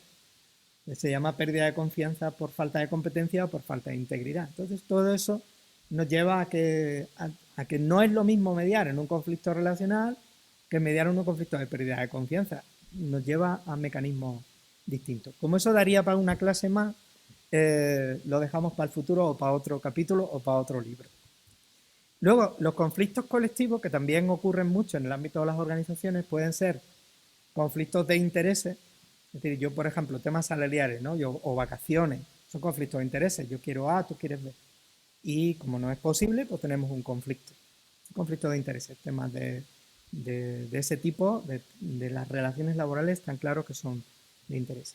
Los conflictos jurídicos son muy interesantes, que son cuando no estamos de acuerdo sobre una norma en concreto. Es decir, ¿cómo se interpreta una norma? Imagínate que tenemos que aplicar un convenio. Y ahora pues tú piensas que el artículo 4 significa A y yo pienso que el artículo 4 significa B. Y yo, por lo tanto, actúo contra ti porque lo he interpretado de forma distinta. Eso es un conflicto jurídico. O cuando tenemos un determinado protocolo o reglamento que lo interpretamos de forma distinta. Eso es un conflicto jurídico. ¿Por qué son difíciles los conflictos jurídicos? Porque pensamos que tenemos razón. Yo lo he interpretado y tengo razón. Y como yo tengo razón, me la va a dar el juez. Si esto lo llevo al sistema judicial. Y por lo tanto, el BANA, la alternativa, que en el ámbito de negociación se denomina así, pensamos que nos va a dar la razón. Y segundo, porque hemos cambiado el foco de derecho, de intereses a derechos. Es decir, hemos cambiado el foco. Yo no estoy preocupado, yo estoy preocupado porque tengo razón yo y tú no. No porque yo quiera conseguir a ver cómo lo vamos a arreglar. Es un foco completamente distinto. Nosotros aquí lo que hay que decidir con la organización es los conflictos de tareas no van a ir a mediación, los conflictos relacionales van a mediación muy habitualmente. Los conflictos por pérdida de confianza van a mediación. Los conflictos jurídicos a veces van a mediación, a veces no. Y los conflictos de intereses normalmente van a huelga, saltan para arriba. Si van a mediación, nunca a la organización, sino que van arriba. Así que habría que decidir cuáles entran de esas tipologías, con cuáles nos vamos a quedar y con cuáles vamos a trabajar. Y esa es una de las decisiones que hay que hacer con la organización. Luego, después, también en nuestra legislación hay determinados conflictos que no se pueden mediar. Y eso también hay ahí, por ejemplo, los conflictos que tengan que ver con acoso sexual no se pueden mediar. El acoso laboral, en realidad, tampoco. Pero ahí hay sus ciertas zonas grises. Pero nos encontramos que en otros países se median esos tipos de conflictos. O sea, se median, por ejemplo, en Inglaterra, que es de quien tengo más datos, conflictos vinculados con asuntos de sexo, pues hay 1.786 mediados al año. O sea que hay un montón de conflictos de ese tipo que están mediados. Por lo tanto, bueno, aquí tenemos nuestras propias características y ya está. También tenemos esto de las escuelas de mediación. Cuando entréis en el ámbito de la mediación, seguramente os encontraréis con las escuelas. Y las escuelas son importantes conocerlas porque te marcan la finalidad que tú quieres conseguir. Hay 3 escuelas, una que se denomina la escuela Harvard, que es una escuela de mediación basada en la negociación, hay otra que es circular narrativa y otra transformativa. Lo importante de esto es que la Harvard está orientada, la escuela tipo Harvard, a mediar con esa técnica, significa que tú lo que quieres es conseguir un acuerdo. Y en las otras 2 lo que busca es mejorar las relaciones. Entonces tú tienes que tener mediadores que hagan las 2 cosas. Si estamos viendo el círculo de la conflictividad, no solamente te interesa gente que llegue a un acuerdo, sino que te interesa gente que llegue a un acuerdo y restaure las relaciones, que el conflicto no crezca una vez que lleguen a las organizaciones. Y por lo tanto, esto también hay que decidirlo, cómo vamos a entrenar, cómo vamos a mediar, cómo vamos a trabajar. Y para terminar, y es la última parte que quería contaros, y también para que veáis que la ciencia funciona, en 2018-2019 nos encargamos, yo estaba trabajando en aquel momento, sigo trabajando ahora también, pero en aquel momento estaba trabajando con el sistema andaluz, el sistema de resolución de conflictos andaluz, que se llama CERCLA. Entonces el CERCLA se hizo cargo de los conflictos por sanciones. Son aproximadamente 1.500 expedientes al año, aproximadamente 1.500 los que se mueven en Andalucía. O se movían, ahora igual son algunos más. Entonces, el CERCLA no tenía esa experiencia. Entonces, lo que estuvimos trabajando, un equipito de gente, 4 o 5 personas, estuvimos trabajando a ver si el sistema de mediación que nosotros teníamos, la forma de mediar, nos servía para estos conflictos o no nos servía. Y decidimos que no nos servía, sino que teníamos que trabajar con una nueva forma de mediar. Y pusimos a trabajar y lo hicimos de una manera muy muy sencilla, que es un experimento natural. Es decir, vamos a trabajar con 3 provincias, vamos a entrenar a mediadores y vamos a ver qué pasa. Y otras provincias les dejamos como grupo control y vamos a ver qué ocurre. Os voy a contar un poco, luego si queréis, ya si hay un poco de debate, entro en cómo se media en un sitio o en otro, pero eso me llevaría otros 10 minutos y lo dejamos también para otro libro si hace falta. Yo sí que quiero enseñaros lo potente que es la mediación. Esto son una tabla corta y pega del informe de la memoria anual del CEMAC, del Centro de Mediación y Arbitraje, que era donde se resolvían esos conflictos, que es previo a la vía judicial. De ahí os encontráis que había, aquí tenemos conflictos de despido, de reclamación de cantidad y de sanciones, y otros.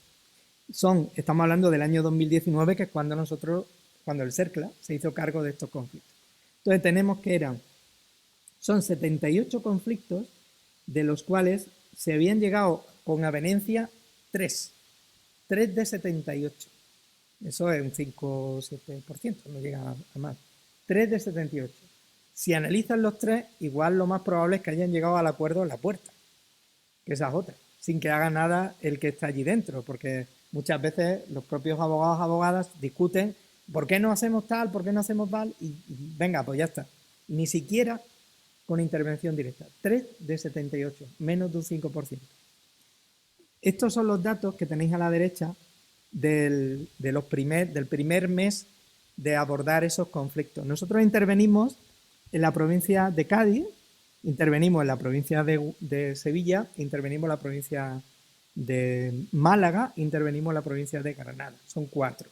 Nos fuimos allí, observamos y entrenamos. Entonces, mirad cómo funcionan los datos. Por ejemplo, Almería, porcentaje, se mediaron 7, 1, en torno al 14%. Con lo cual estaban los datos más o menos igual que mediando, en este caso mediando con el sistema tradicional. En Cádiz el 75%, 4, se llegaron a acuerdo 3. En Córdoba no llegó a acuerdo ninguno. En Granada llegaron a acuerdo el 44,44%. En Jaén el 11, que era otro de los sitios donde no habíamos intervenido. Y en Sevilla y Málaga, 12 y 16, llegamos al acuerdo el 50%. Es decir, que pasamos del 5% al 50% y en algunos casos superando el 50%. Todo eso con un pequeño cuidado de entrenamiento, de seguimiento de cómo se debería mediar en ese tipo de conflictos. Dicho esto, solamente un consejo final, y ya lo han dicho los compañeros que me han precedido. La mediación la resolución de conflictos es un tema delicado porque afecta a la vida de la gente y afecta a las emociones de la gente, que están tremendamente afectadas. Entonces hay que hacerlo bien, hay que hacerlo con evidencia científica, hay que hacerlo con garantía de que eso funcione. Y a mí me gusta siempre utilizar Mafalda, alguna vez siempre, una viñeta de Mafalda que dice: cuidado, irresponsables trabajando. Entonces, a veces tengamos cuidado porque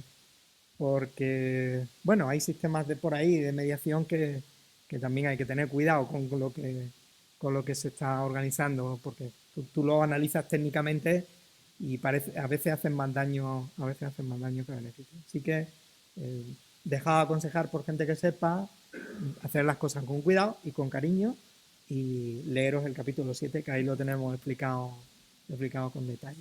Nosotros, ya para terminar, llevamos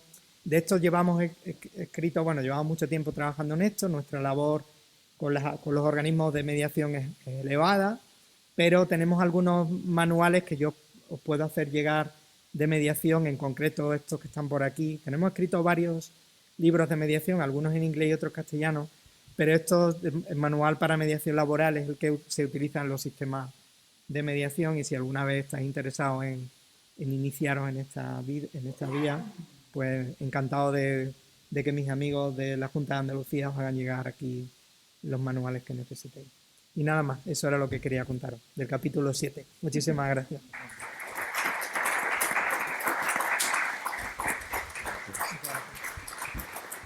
Bien, muchas gracias. No sé cómo andamos de tiempo, no sé qué hora. 7:25, pues está ajustado estupendamente. Si queréis, no sé si alguien tiene algún interés en profundizar en algún aspecto, alguna pregunta, tanto al profesor José María Perio como a Francisco Medina. ¿Alguien tiene algún tipo de...? Tenemos unos 10 minutos, ¿no? Pero si queréis. Os han dejado mudos, ¿no? Y mudas. Bueno, yo creo que entonces, debido a que ya llevamos aquí un par de horas, ¿no? Y que habéis estado, pues bueno, escuchando con atención y demás, pues solo me queda pues clausurar esta presentación de este libro. Os agradezco muchísimo la asistencia. Sí que efectivamente tenemos que desarrollar competencias digitalizadas, pero siempre la presencia humana, ¿no? Siempre el estar en vivo pues tiene un plus de calidad. Entonces, pues nada, espero que disfrutéis con el libro, que os sea útil en alguna medida, y con eso yo ya me quedaría bastante satisfecho. Pues nada, nos vemos cuando queráis en cualquier lugar que tenga que ver con esto de la prevención. Que desde la cátedra pues seguiremos trabajando, espero, porque bueno, porque efectivamente el año que viene haremos los 10 años. Pensamos continuar, todo indica que será así será. Y nada, seguiremos haciendo cosas y bueno, pues encantado de que sigáis viniendo y colaborando en lo que haga falta, ¿vale? Pues nada más, gracias Francisco, gracias José María, y a todos vosotros que bueno, pues ya casi que os deseo una feliz Navidad y un feliz Año Nuevo, que queda poco. Mañana será encendido de las luces, creo que va a ser un día iluminoso por lo menos, ¿no? Bueno, muchas gracias a todos.